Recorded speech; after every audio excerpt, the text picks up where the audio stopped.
So today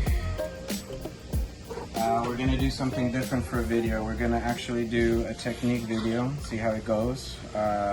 This is a piece of veneer, this is a piece of MDF, and I'm going to show how to actually do a veneering on an MDF or a substrate with just glue and an iron. So the first thing you do is you start by prepping your little piece. You can do this on any size piece, but basically you would just tape off the edges. Now that on a smaller piece, this is easier to do because you don't want the glue and everything to get anywhere. So we're going to tape off the edges here. And I might have stuck it to the paper backer, but that's fine. So we'll take it off. Okay. Now that's just so that the glue doesn't get anywhere, and then actually it helps you hold the veneer down when you're putting glue on. So that should be enough. Okay. So you can kind of hear the shop humming in the background. Sorry about that. We're doing this up in the attic. This wasn't really planned. It was just a spur of the moment thing. This was a woodworking technique I learned from another carpenter, and he did really good work. And this is nice when you don't want to use contact cement. And the other reason why you would want to do something more like this process than contact cement is when you spray the lacquers and stuff, especially lacquers, it seeps through the veneer here, the paper backing here, and over time it will start to wrinkle and crack, and I can show you some pictures of that. Whereas if you have a proper layup, no matter what you spray on it, it will stay flat for forever. So now next what we're going to do is we're going to put some glue on. So this is regular tight bond wood glue, doesn't really matter. And you just put some on here, and you can use a piece of scrap laminate or a spreader. Most of you guys will be able to get a spreader from Home Depot. So basically you just spread this across, as evenly as possible, and you can kind of see why we use the tape on the edges. Kind of keep everything clean. And you just need a little thin layer here. You don't need a whole lot. And if you're going from edge to edge, you want to make sure you get your edges all the way. And you can see how it's drying, and that's not a big deal because the heat from the iron actually reactivates this. And way back when, I did call Tight Bond Rep up. They weren't really familiar with the technique, but they did say if you were wanting to thin down the glue, you can put a little bit of water in the glue, not a whole lot. But you don't really need to. So that's one side, and then we're going to do this half of the board.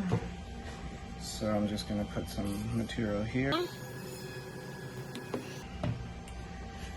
And kind of do the same thing.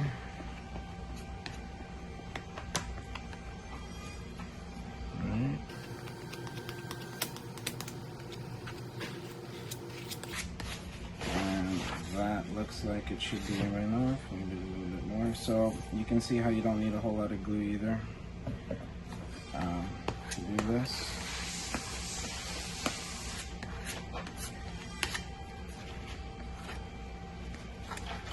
Alright, so now I'm going to turn on the iron.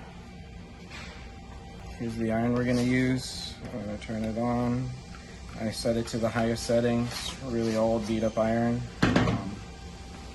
That is an iron I used when I did my first layups actually.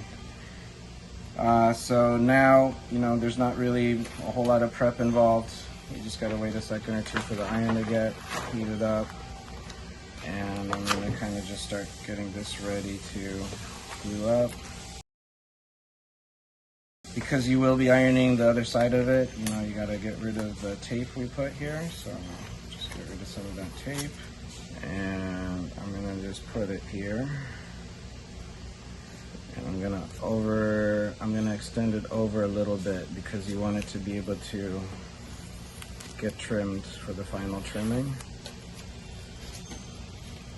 So you got that. And you can take another cleaner scraper, kind of scrape it flat.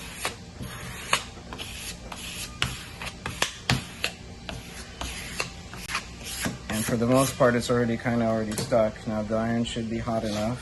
So basically all you do is you iron this.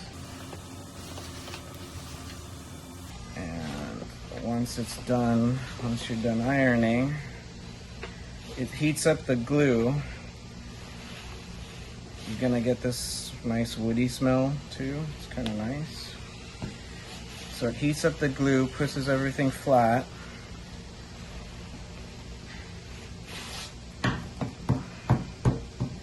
And that's it, it's stuck. So I'm gonna come back and trim it, and then we'll take a look at what it looks like. Okay, so I went to the shop, trimmed it up. You can see how the edges are now. That's why you leave a little bit extra to trim, nice and tight. Keep in mind this is a quick demo video. You might want to press it more, let the iron heat up more or whatever, but you know, for a quick little thing. And then this is just a block we make, a flat sanding block with 220 sandpaper. So I'm just going to show after you sand it, kind of turns out like that. And this veneer is actually Western red cedar. Just break the corners. And there you go. Now it's ready for a finish. So if you like videos like this, let me know. Maybe I'll do a series of them. I can show you how to do some more advanced techniques on how to create patterns, how to do the cutting, what tools to use to do the cutting. They're real simple tools actually. So if you like doing woodworking and marquetry, which is working with veneers and inlays, you can kind of do a whole series of videos like that. But basically, this is kind of some stuff we do at the shop for custom projects at Cabinets Quick. And this is just a technique share. And we'll see you in the next video. If you made it to the end of the video, please like, comment, share. It really helps us out.